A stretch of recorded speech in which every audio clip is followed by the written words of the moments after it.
Okay, we're going to show our first hydrotherapy treatment, which is going to be the hot foot bath. Hot foot bath is just amazing in that it helps stimulate the blood circulation. It gets the blood moving, and you know the life of the flesh is in the blood, according to Leviticus 15:26. So we want to get that life moving. And one of the great ways of doing that for a hot and cold treatment is with a special foot bath that I'm going to show you. Okay, we've got our client all set up. This is my friend Melanie. We're so glad that she's here and she's being a willing patient. And we're going to show you how to do the hot foot bath. Now, what we've done prior to this is I've got a teaspoon of mustard powder and a teaspoon of cayenne pepper in this water. What that does is it helps to stimulate the circulation and it will start the heat going. Because as the blood flows, then of course the body will heat up. So we're going to put her feet in hot water. And tell me if that's too hot. No. Okay, good. All right, from here, we're going to cover her with a sheet. And this will help to hold that heat in place. And get it so that it doesn't get in the water. And cover her up. Your arms stay in there. And then wrap her up with the blanket. So you can do this anywhere. You got to make sure that your patient can handle sitting still for about 20 minutes. And you see she's all nicely covered up and wrapped up. I'm going to put a tea towel or hand towel around her neck to make sure that she's nice and snug. And that can be secured with a safety pin or just like that. Now, as Melanie sits there for about 20 minutes, her body's going to start heating up. And as she's wrapped, that's going to hold that heat in, stimulating the blood, stimulating the circulation. Of course, that's going to help move the toxins out of the body too. So, Melanie, how are you? Are you comfortable? Mm-hmm. Yeah? Okay. As she sits there, then the body is going to start sweating. Sweating indicates that it's cleansing, it's detoxing. And so she's going to have probably sweat coming from her face. Oh, you're nice and warm now. You know? Yeah. So I've got a bowl of ice water here, and we'll put the hand towel or a washcloth in there, bring it out, and after she starts sweating, then we'll just lay it on her head to keep her head nice and cool. You don't want to raise the temperature up so much that it puts her into a bad state of mind. We want to keep the head always cool. 70% of our heat is lost through the head. So we want to keep that nice and cool, and that will keep her safe. All right, so we're going to pretend like it's been 20 minutes. She's been sweating profusely.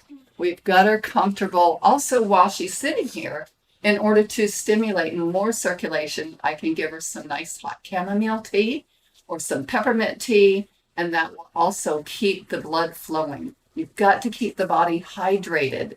Very, very important. Water is number one in healing.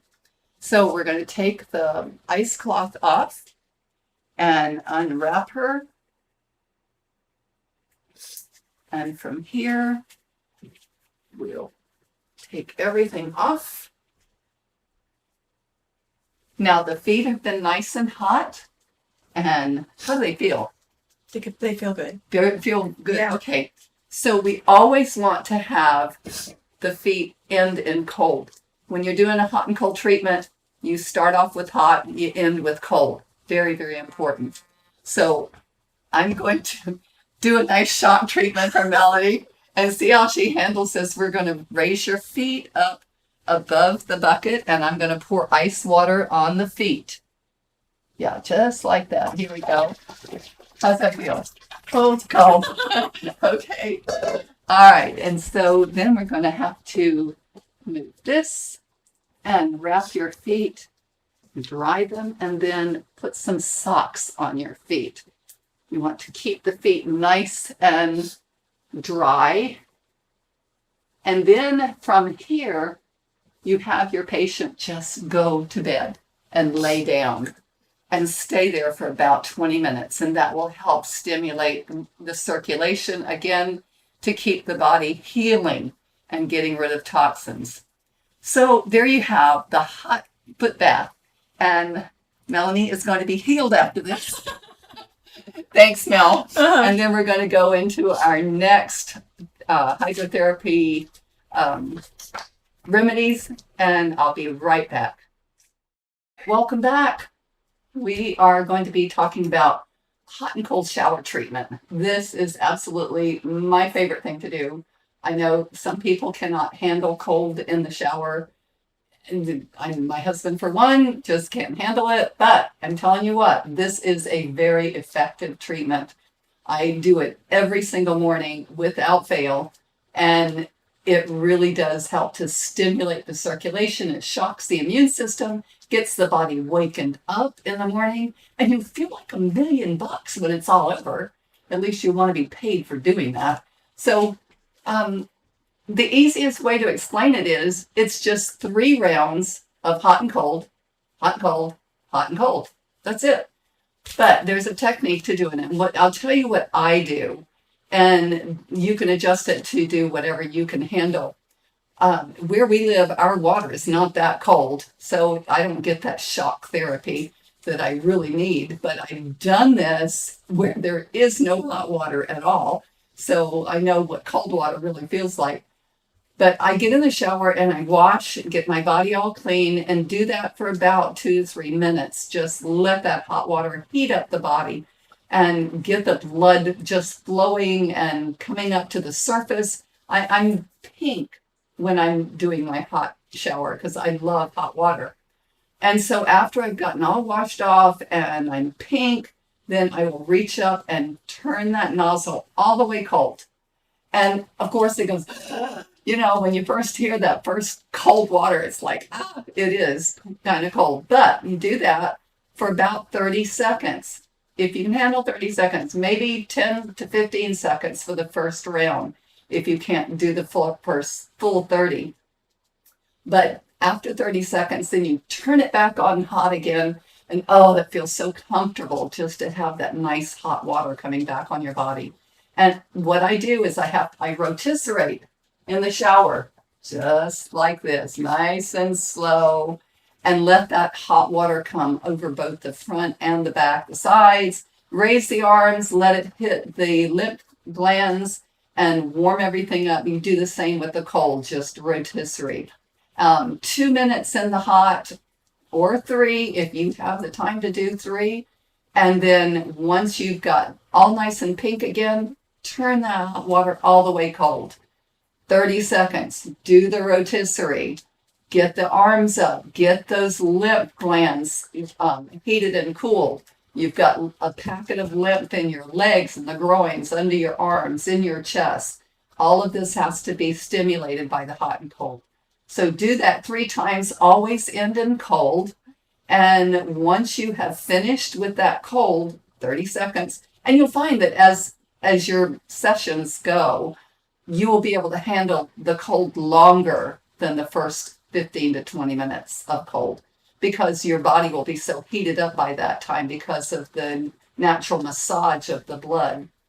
Finish off with the cold, dry off really good. I mean, just really rub with the towel, get the circulation back to the surface of the skin, and then dress. Dress warmly, put socks on your feet, and then you're ready to go for the day. Now, I don't do this at night because it's too stimulating, and I want to be able to go to bed and just relax. So at nighttime, I will do a nice warm bath if I really need to relax. And to do the warm bath, we're going to talk about that in just a few minutes. But right now, that's it for the hot and cold showers. And I want to encourage you to do this, especially now with the flu season out. And so many people are getting sick and their immune system's depressed. We don't have as much sunshine as we should be having, not outside very much. And we need that vitamin D, and we're not getting that. So we got to stimulate the immune system somehow. And the hot and cold shower is just a great way of doing it. Just one way. We're going to be talking about some more of that as our segments get longer. So I'll be right back as we're going to be talking about the ice wrap to the throat, a great way to help with a sore throat. Okay, Melanie, are you ready for a sore throat healer? I'm ready. How many have sore throats in the wintertime? A whole lot, right? And when you get the first sign of a scratchy throat, or it's just kind of feeling bad, or just a slight cough, you want to nip that in the bud, because that's a sign that there's virus or bacteria that is infecting your throat. And so it's very, very important to stop this. One of the things that I like to start doing when a sore throat starts is to gargle with warm salt water. That is so effective because so many viruses are heat sensitive. And when you put hot water or warm water, teas or salt water, whatever, down your throat, then you're going to have a tendency to wash those viruses and bacteria down so that it goes into the stomach and they're destroyed by the hydrochloric acid in the stomach. So it's very important to drink an excessive amount of water, more so than what you're normally used to doing. And if in this type of season, the flu season, you drink something every 15 minutes or so, some warm water, some warm tea, just sip on it, that will continue to wash these viruses down from your throat. When you first sense this, then we're going to do the ice wrap to the throat. There's a couple ways you can do this. One is you have a bowl of ice water, and you can just dip a washcloth in there, get it nice and cold, wring it up, and wrap it around the throat. I like to do it using a sock because it's a little less messy. So I take a nice thick sock, and I will put ice into that sock. And this is crushed ice because it's easier to wrap than the big cubes. And put a few handfuls in that. And spread it out so that it is just enough to go over Melanie's throat. And then wrap that around. And then we'll pin it in place with a safety pin. Being cautious not to get the skin. I had enough practice with that as I was using cloth diapers with my babies. We didn't have Pampers back then. So I was used to pins. I know boy, this is a dull pin. I got enough babies stuck with pins, so I learned a technique. Put your finger between the sock and the pin. And that way you won't stick the neck. Okay, finally. Boy, that was a dull pin. Okay, and then I take a dry, thick sock, preferably a wool sock, because that will help to hold in the temperature. First I want to put the saran wrap on, because that will keep the wool sock dry. And are you okay? You're not choking, right? No. Okay. All right. And then this stays on, and that will sit, and you go to sleep with it. Just go to bed and keep the sock on your throat. And in the morning, you'll be amazed how much better you'll feel. The throat will be less scratchy. Your cough will be less because the throat won't be scratchy. And this way, also, it keeps that cold in there, and it creates a secondary warming effect. And that secondary warming shows that it's drawing the blood up to the throat. Guess where the healing is? It's in the blood, where your T cells are going to work to fight off those bacteria or viruses. So this is a real good remedy for children as well as adults. And children don't seem to mind it because after the initial shock of the cold, are you over that? Oh, yeah. Is it feeling warm yet? Not yet? Not quite yet, no. Okay. It takes a good couple hours before you really start feeling the effect of that heat. But in the morning, you're going to wake up and feel a whole lot better. And if not, do it again. This is a simple remedy that can be done as many times as you need to. You can even keep it on during the day and just keep that blood circulating. Now, another thing you can do on the ice wrap is you can put some cayenne on that sock. So let's say this is the original sock with the ice in it. I would put some castor oil on this sock and sprinkle enough cayenne on it to cover it completely. Then put the ice in and then wrap it around her neck. And that will really draw the blood to the circulation and to her throat so that it will stimulate more healing. Just another thought that can give you another option idea. Sometimes when we're sick and we just don't know what to do, we don't know what's going to work, what's going to be effective, shotgun it. That's what I kind of have to do at home. And if I don't know if something's going to work, I'll try something else until something works. And there's so many different ideas out there that we have a lot to choose from. So I'm going to show you some more. Our next one that we're going to do is the steam bath to the face. And you're going to see how easy this one is.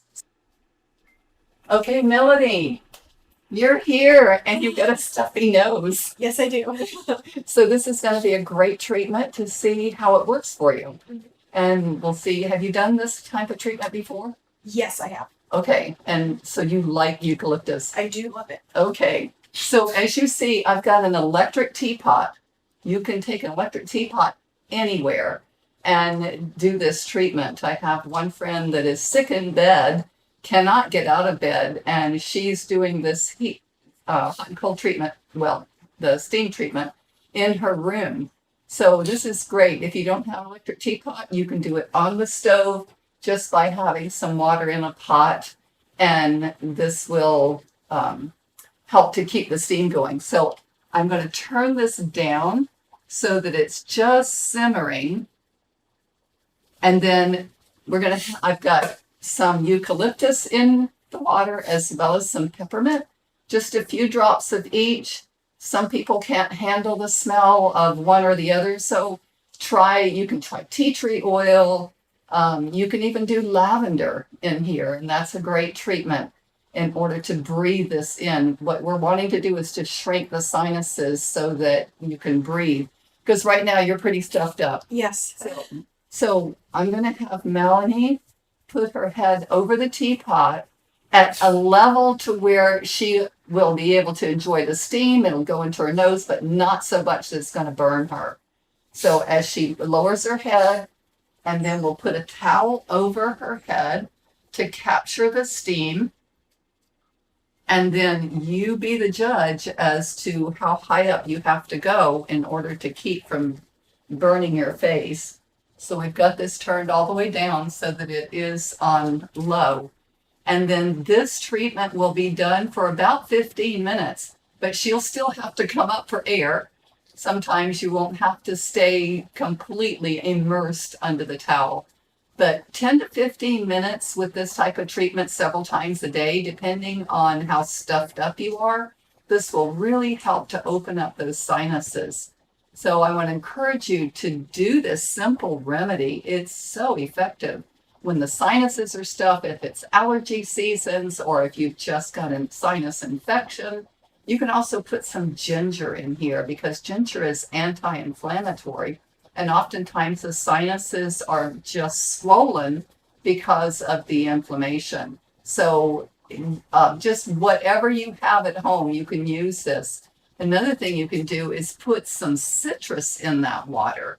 And that citrus will also help to give you the vitamin C that you need through the inhalation process. It's a great thing to add. Plus, it smells good. I love the citrus oils. How are you doing down under there? Good. All right. You feel Sweating. All right. Well, for the sake of the video, we're going to leave Mel here, but we're going to go turn it off and then go to the next section, which we're going to be talking about the Epsom salts bath. I love this treatment. So I'll be right back. One of my favorite treatments for when you don't feel good, or if you've had injuries, or if you're sore, you've been working out in the garden, or you've been walking, running, had a bike accident, or whatever, bruises. is that Epsom salts bath. This is a great way to relax your muscles, stimulate the circulation, and just overall feel better. It's a perfect way to end the day, also just before going to bed. So what I do with the Epsom salts bath is I will run hot water just as hot as I can handle it, and I will put 1 to 2 cups of Epsom salts into the bathtub. While the water's running, then I will also put in some essential oils such as lavender, eucalyptus, depending on what you're treating, lavender for the muscles, eucalyptus for the breathing, peppermint for the lungs.